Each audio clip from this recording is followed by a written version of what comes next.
બાગદા વિધાનસભા ક્ષેત્રમાં ચૂંટણી હિંસા, શાંતનુ ઠાકુરની મુલાકાત બાદ સીઆરપીએફ પર મતદારોને માર મારવાનો ટીએમસીનો આરોપ। પશ્ચિમ બંગાળમાં ચાલી રહેલા મતદાન દરમિયાન બાગદા વિધાનસભા ક્ષેત્રમાં હિંસા અને મતદારો ઉપર અત્યાચારના ગંભીર આક્ષેપો સામે આવ્યા છે। સત્તાધારી તૃણમૂલ કોંગ્રેસ દ્વારા એવો સનસનીખેજ આરોપ લગાવવામાં આવ્યો છે કે બાગદાના બૂથ નંબર 224 પર ફરજ બજાવી રહેલા કેન્દ્રીય રિઝર્વ પોલીસ દળ સીઆરપીએફના જવાનોએ સ્થાનિક મતદારો પર શારીરિક હુમલો કર્યો હતો। આ ઘટના કેન્દ્રીય મંત્રી શાંતનુ ઠાકુરની આ મતદાન મથકની મુલાકાત બાદ તરત જ ઘટી હોવાનો દાવો કરવામાં આવતા રાજ્યભરમાં રાજકીય ગરમાવો વધી ગયો છે। ટીએમસીના પ્રવક્તા અને સ્થાનિક નેતાઓના જણાવ્યા અનુસાર કેન્દ્રીય મંત્રી શાંતનુ ઠાકુર બૂથ નંબર 224ની મુલાકાતે પહોંચ્યા ત્યારે પરિસ્થિતિ શાંત હતી, પરંતુ તેમની વિદાય બાદ તરત જ સીઆરપીએફના જવાનોએ અચાનક કતારમાં ઉભેલા સામાન્ય મતદારો પર બળપ્રયોગ શરૂ કરી દીધો હતો। આ ઘટનામાં કેટલાક મતદારોને સામાન્ય ઈજાઓ પહોંચી હોવાનો અહેવાલ છે, જેના કારણે સ્થાનિક લોકોમાં ભારે રોષ અને ભય જોવા મળી રહ્યો છે। તૃણમૂલ કોંગ્રેસે આક્રમક વલણ અપનાવતા આરોપ લગાવ્યો છે કે કેન્દ્ર સરકારના ઇશારે સુરક્ષા દળો મતદાન પ્રક્રિયાને પ્રભાવિત કરવાના પ્રયાસો કરી રહ્યા છે, જેથી મતદારોને ડરાવી ભાજપને ફાયદો પહોંચાડી શકાય। આ ગંભીર આક્ષેપો બાદ ચૂંટણી પંચે સમગ્ર ઘટનાની તાત્કાલિક નોંધ લીધી છે અને સંબંધિત ચૂંટણી અધિકારીઓ તથા સુરક્ષા દળોના કમાન્ડર પાસેથી વિસ્તૃત રિપોર્ટ માંગ્યો છે। લોકશાહીમાં ચૂંટણી પ્રક્રિયાને નિષ્પક્ષ, પારદર્શક અને સંપૂર્ણપણે શાંતિપૂર્ણ બનાવવામાં કેન્દ્રીય સુરક્ષા દળોની ભૂમિકા અત્યંત મહત્વપૂર્ણ હોય છે, પરંતુ આવા વિવાદો વહીવટી તંત્ર સામે પડકારો ઊભા કરે છે। બીજી તરફ ભારતીય જનતા પાર્ટી દ્વારા તમામ આરોપોને પાયાવિહોણા ગણાવી સદંતર ફગાવી દેવામાં આવ્યા છે અને વળતો પ્રહાર કરતા દાવો કર્યો છે કે ટીએમસી પોતાના સંભવિત પરાજયની হতাশাમાં কেন্দ্রীয় দলને বদনাম করવાનું রাজকীয় কাবতরু রচি રહી છે। এখানে সুষ্ঠু নির্বিঘ্নভাবে ভোট হচ্ছিল। মিনিট 10 আগে একটা ছেলে তার মাকে নিয়ে গেছিল ভোট দিতে, অতি বৃদ্ধ মানুষ, তার অ্যালাউ করেনি, সে একটু চেঁচামেচি করেছিল।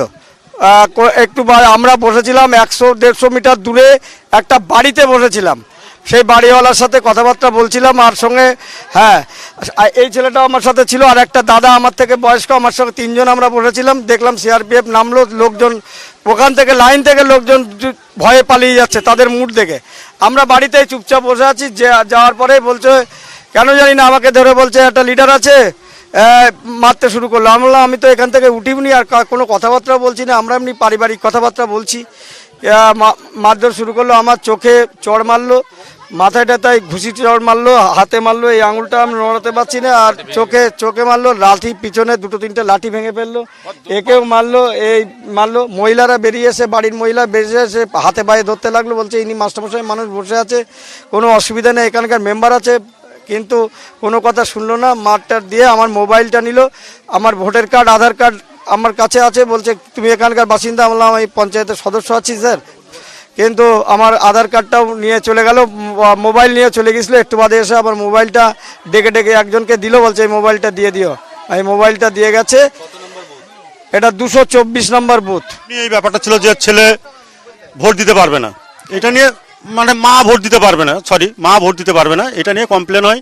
আমরা চুপচাপ বসেছিলাম। আমাদের অঞ্চল সভাপতি শৈলেন্দা এবং প্রাক্তন উনি মানে মাস্টারমশাই, মানে শিক্ষক উনি একজন সত্যিকারের, আমাকে মেরে এখান থেকে দেখেন হঠাৎ করে সিআরপিএফ এর জওয়ানরা তার কিছুক্ষণ আগে শান্তনু ঠাকুর এখান থেকে ঘুরে যায় সাংসদ, তার কিছুক্ষণ বাদে 10 মিনিটের মধ্যেই অতর্কিত হামলা চালায় কেন্দ্রীয় বাহিনী। यहाँ पे ये बूथ 100% हमारा तृणमूल कांग्रेस का है। 34 साल से ये बूथ कभी हरा नहीं। ये यहाँ पे माइनॉरिटी ज़्यादा है, तो यहाँ पे ये लोग 100 मीटर यानी 100 मीटर के भी ज़्यादा दूर जो बूथ है उसके दूर में घर में बैठे थे, यहाँ पे आंगन में। तो ये लोग यहाँ पे बैठे थे, हमारा जो मेंबर है, तो ये लोगों को जाके वहाँ पे वोट देने के लिए। तो वो शांतनु ठाकुर 5 मिनट पहले यहाँ पे आए थे। आने के बाद में, चले जाने के बाद में सीआरपीएफ आए, और आने के बाद में पूरा उसके सीआरपीएफ उन लोगों को शरीर में यानी बंदूक देकर उन्होंने ये लोगों का मारपीट किया। फिर घर में चले गए, तो भाई लोगों को भी जब आके हाथ पैर पकड़े के हम लोगों को इसको छोड़ दो, लेकिन उसको भी कपड़ा वपड़ा फोड़ दिया। एक पूरा 7-8 लोगों को बहुत मारा ये लोगों ने। तो इसको आपने देखा, अभी किसी को आंख में लगा, किसी को उसको, और एक तो अभी तक घर में बैठे हैं, उसको लेके जाऊंगे भाई, अभी हॉस्पिटल लेके जा रही। ये पूरा सेंट्रल गवर्नमेंट का जो मिनिस्टर है शांतनु ठाकुर, उसका वो आने के बाद में ये हुआ। वो लोग उसने बोल के गए कि ये लोगों को माइनॉरिटी है, इसीलिए ये बूथ में ऐसा संतराश उन लोगों ने किया। निर्वाचन कमीशन अभी कहाँ है?